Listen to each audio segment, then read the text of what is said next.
in Nevada tomorrow morning in the Assembly Judiciary Committee. They are going to hear the Campus Protection Act, which passed out of the state Senate over the weekend. Very pleased to have with us on the program Amanda Collins, a victim of a brutal assault on the campus of the University of Nevada, Reno, a few years ago, who testified in support of the Campus Protection Act. And Amanda, thank you so much for joining us tonight.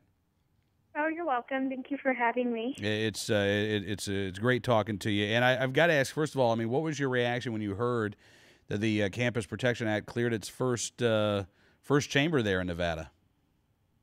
I was really excited and hopeful that it was moving forward, and hopefully it'll get out of the assembly and onto the floor for a vote. I hope so. I know that time is getting a little short, but tomorrow morning the Assembly Judiciary Committee is going to consider the legislation. That's very good news, considering the fact that this just passed out of the Senate over the weekend. Now, you testified before the Senate Judiciary Committee on this bill, right? Correct. And I hate to ask you about this, Amanda. I feel bad asking you about this, but you made the decision to talk publicly about your assault on the campus at the University of Nevada, Reno. Why did you decide that that this was important enough an issue that you wanted to go public and talk about what happened to you? I know that it's because it's no longer just about me. It's to protect and to ensure that future victims will be able to have the choice that was denied me, to be able to protect themselves and potentially their family members. And so it was something that in the healing process of dealing with and kind of going through, walking through that, wanting to be able to help other people, and this door opened. And so it's in a fashion that I never imagined for myself initially, but I'm thankful and honored to be able to have the opportunity to help a lot more people from ever having to be in the situation that I found myself in. Well, listen, I know so many people who applaud your courage in testifying about this and talking publicly about what happened to you. You were a concealed carry holder in Nevada when you were a student and you were assaulted there on campus. Correct. And after that assault happened, you were told that it would be okay to carry your firearm. Just don't tell anybody about it. Is that what you were told? Right. What happened is that the man who assaulted me went on to assault two other women and to actually murder the third. And so in that, my dad and I wrote a letter petitioning the president of the university for permission, and it was granted to me after the fact that I was assaulted, and with the contingency that I not tell anybody. On the one hand, I mean, I'm glad that ultimately you were able to carry, but honestly, I mean, that seems, Amanda, like a situation that if that's what people have to go through, then the policy of being able to carry once you get written permission from the university or college president, that doesn't appear to be too effective in helping folks defend themselves from attacks like what happened to you. No, and actually what's frustrating is learning that I'm the only person in the history of the University of Nevada, and since that law has been in place to be able to ask permission, I'm the only person that's ever been granted permission at the systems of higher education in Nevada. And so that's frustrating for me because I want to know what makes me special, and why is it that someone has to endure such a heinous crime and survive that in order for that permission to be granted, because it's just reactive instead of proactive. Yeah. All right, so let me ask you about some of the arguments that we always hear in opposition to campus carry legislation. We'll start with the first one, the one that is always thrown out there. College students are just too darn irresponsible. They drink too much. They do too many drugs for campus carry to ever be a safe thing, Amanda.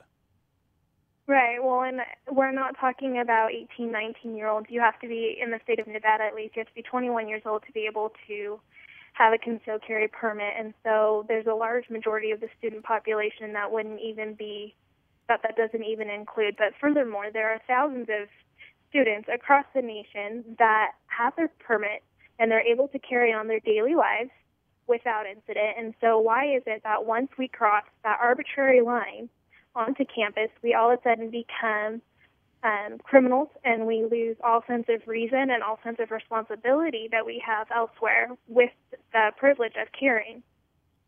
Okay, and I think you're absolutely right with that. Let me play devil's advocate again here. One of the other arguments is that, well, look, even if we had campus carry, Amanda, the chances that somebody would be able to stop either an attack like what happened at Virginia Tech or even what happened to you, the chances that somebody would be able to use a firearm in self-defense is just it's so unimaginably small that why on earth would we even bother? Well, because I think that in my instance, that is and continues to be the unanswered question of my life is what would have happened if I had been carrying that night.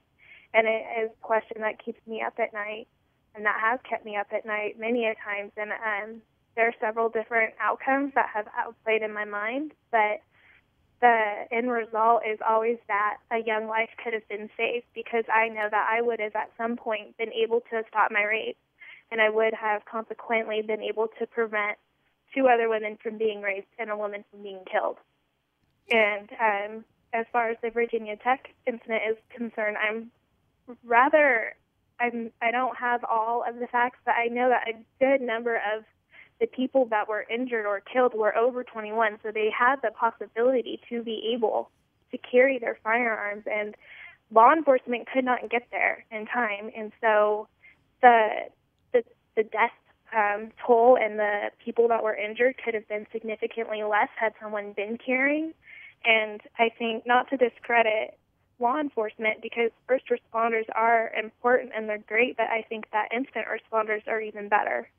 Absolutely. Well, Amanda, in 30 seconds here, why would you encourage, or what would you say to Nevada gun owners out there to get them to contact their assembly member for tomorrow's vote? I think it would be able to ensure the safety of the students on campus, because currently people know that, or criminals know that that is a gun-free zone, and so it is easy to pick a target because they know that we're unarmed. And so ensure the safety of our students and of your children to be able to have the choice to protect themselves. Amanda, again, thank you so much for coming on the program tonight. It is a real honor to get a chance to talk to you, and I hope that we can do it again when the Campus Protection Act is signed into law. Awesome. Thank you. Thank you, Amanda. Amanda Collins joining us here on Cam and Company. If you're a Nevada gun owner, contact your assembly member, because that vote is going to happen tomorrow morning. Send a phone call or an email, but make sure that the members of the Assembly Judiciary Committee have heard from you.